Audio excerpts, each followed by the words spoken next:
suara dari pemimpin upacara pengukuhan paskibraka kita yang satu ini. Aku ini pengen nanya-nanya ke kamu Violeta. Sebagai generasi muda saat ini, menurut kamu itu bagaimana peran boru dalam kehidupan sehari-hari? Menurut saya ini dilatar belakangi oleh kesetaraan gender, di mana laki-laki maupun perempuan itu sama saja derajatnya untuk mengekspresikan hal apapun itu di dalam masyarakat. Apa sih yang menginspirasi kamu untuk menjadi boru yang berprestasi? Yang menginspirasi saya adalah yang pastinya menambah pengalaman ya Kak, disupport juga sama keluarga pastinya.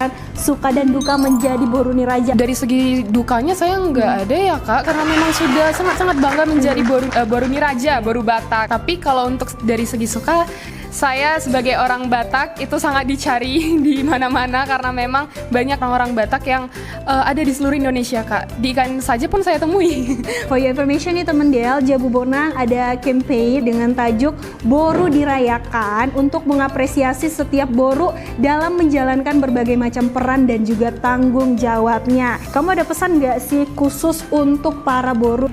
Hai boru niraja, tetap semangat dalam menjalankan tugasnya, tetap bertanggung jawab dan melakukan yang terbaik dari diri kalian, dan juga tetap berdoa. Ini ada favorit saya. Apapun yang kamu lakukan, perbuatlah dengan segenap hatimu, seperti untuk Tuhan, bukan untuk manusia.